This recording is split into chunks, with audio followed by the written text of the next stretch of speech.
ask you about this because that is a two-way street. Because Donald Trump has been mad at you for a very long time. Over a decade. Over a decade. Yes. Do you see I'm a little edgy? Yeah. I spend like pretty much 90% of my waking hours tweeting hatred towards this administration. It started from The View, yes? The View. Yeah. And it's been really, we've sort of made the joke on the show that he's flip-flopped on everything except you. It's actually very true. Have you ever thought Melania Trump was simply playing the role of the quiet, compliant wife all these years? That image took a serious hit when Rosie O'Donnell sat down with Seth Meyers and peeled back the curtain on what she claims is the truth behind the Trump marriage. But the real shocker wasn't just what Rosie said, it was how Seth managed to get her to open up about it on national television. And Melania's reaction? It speaks volumes. You might not even need a fact check after seeing how she responded. Meanwhile, Trump's PR team is scrambling to contain the fallout.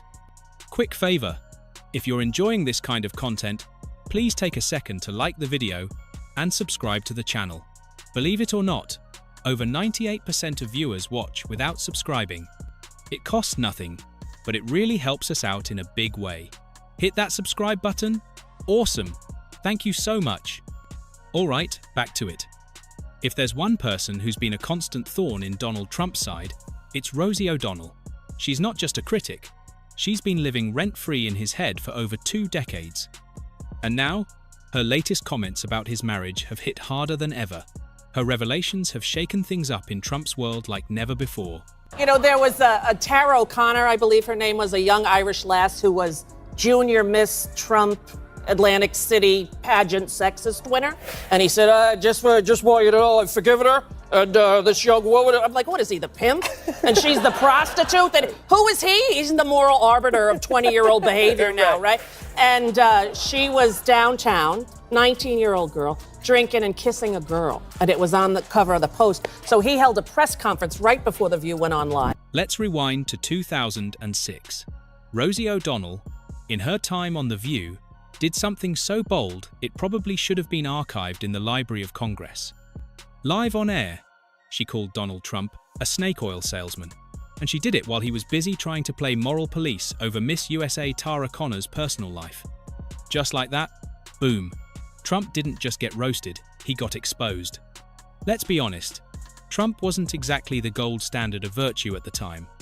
He'd already cycled through multiple marriages, dodged the draft with more creativity than most of us dodge spam calls, and built his empire on glitter, gossip, and bravado, not exactly on humility and virtue.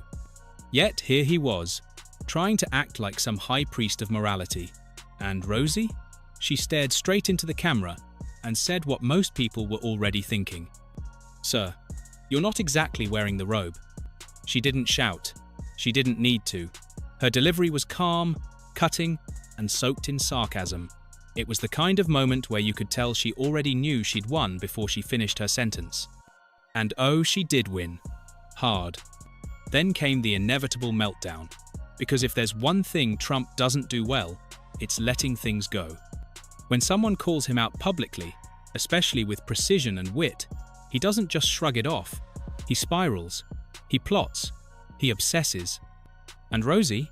She lived rent-free in his head from that moment on. His response was pure Trump, unhinged rants, personal attacks, and tantrums that sounded like a reality show gone rogue, The Apprentice, emotional breakdown edition.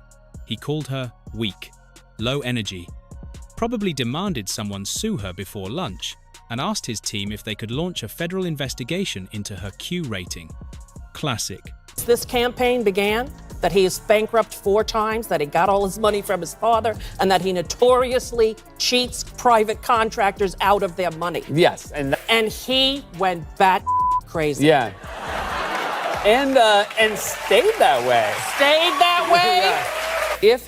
If Trump gets indicted, it would be really great if Mueller let you serve the papers. Well, I feel like I have put in that request by Trump. But here's the real kicker. Trump's outburst didn't shut Rosie down. If anything, it amplified her. Suddenly, the whole country was glued to the drama like it was live theater. And let me tell you, it hit harder than a Secret Service checkpoint in hurricane season. This wasn't some petty disagreement. This was a full-blown psychological beatdown, a public reminder that when your entire identity is built on image instead of integrity, even the smallest crack can become a canyon. And Rosie? She didn't just crack it, she handed him a mirror and made him stare straight into it.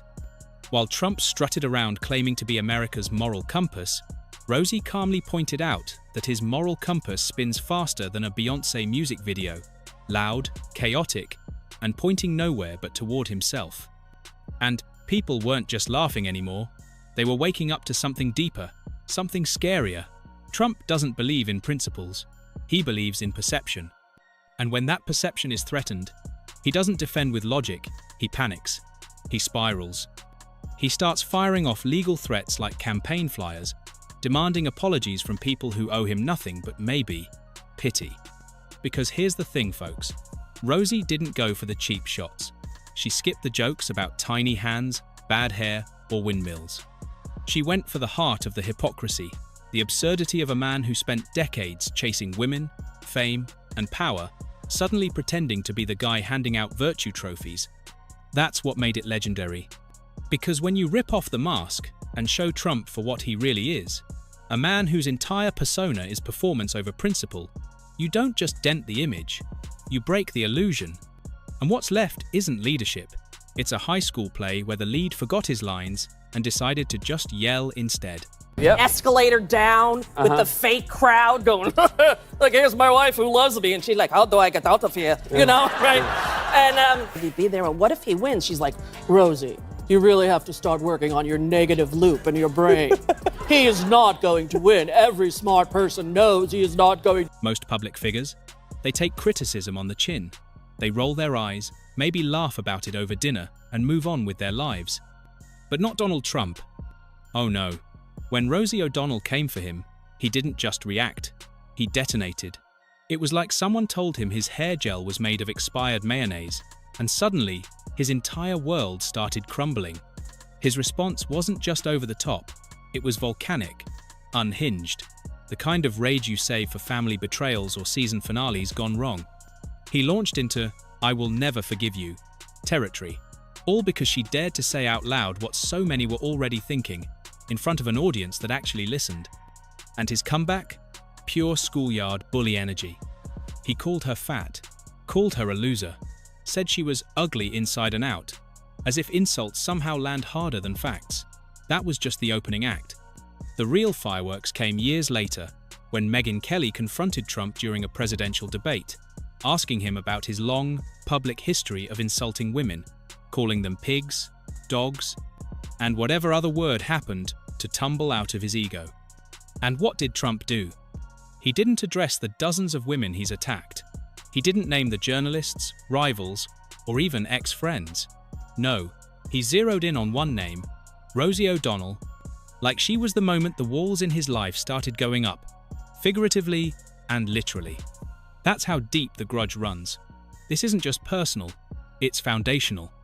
Because Rosie didn't take one swing and vanish. She became his loudest, most unrelenting critic. She popped up on talk shows, award stages, and comedy specials like a one-woman truth commission, armed with receipts and razor-sharp wit. She didn't just skim headlines. She created a mental Trump encyclopedia. Every lie, every shady deal, every cringe handshake with authoritarian leaders, catalogued, cross-referenced, and ready to deploy like verbal grenades. And while most critics rely on articles and archives, Rosie went deeper. She built relationships with people who actually knew the man behind the brand. People with stories you won't hear on Fox News, unless they're squeezed between ads for diet pills and perfume. And that's when things got really interesting. As Rosie O'Donnell sat across from Seth Meyers, casually detonating the myth of the Trump marriage, she dropped a line that nearly made Meyers' eyebrows launch into orbit. She claimed that Melania, yes, the ever-stoic, always silent First Lady, had quietly hired her own legal team to renegotiate terms before agreeing to move to Washington. Suddenly, that long delay in joining Donald at the White House didn't look like homesickness. It looked like contract negotiations. And just when you thought the tea was too hot to sip, Rosie poured another cup. According to her sources, every kind of public appearance by Melania has a price tag. Campaign events? Higher rate. And here's the twist. Speaking costs extra. Rosie leaned in and asked Seth, "Ever wonder why she rarely talks at those things?" Boom. That wasn't silence. It was a business decision. Even the infamous, "I really don't care, do you?" jacket? Rosie didn't think it was just a fashion faux pas. She said it was a message to Donald. A sartorial middle finger wrapped in Zara polyester, reflecting ongoing contractual tension behind the scenes. Now, contrast that with the sugary sweet lines we've been fed over the years. Melania telling Barbara Walters, "We have great chemistry and an honest relationship." Donald at rallies calling her his rock. But Rosie's version? The only rock in that marriage might be the one sitting in her jewelry box, secured by paperwork and a non-disclosure clause. Here's the thing. Trump can survive a hurricane of scandal and somehow emerge with his tie still too long. But Melania? Her power has always been her poise, her dignity, her distance from the circus. She crafted an image of elegance standing apart from the chaos. And if that image crumbles, if the public sees her not as the quiet, classy First Lady, but as a reluctant business partner in a cold corporate marriage, then her whole carefully curated identity collapses. That's the real bombshell. Because this wasn't just gossip. This was exposure. The kind Melania has fought to avoid for years.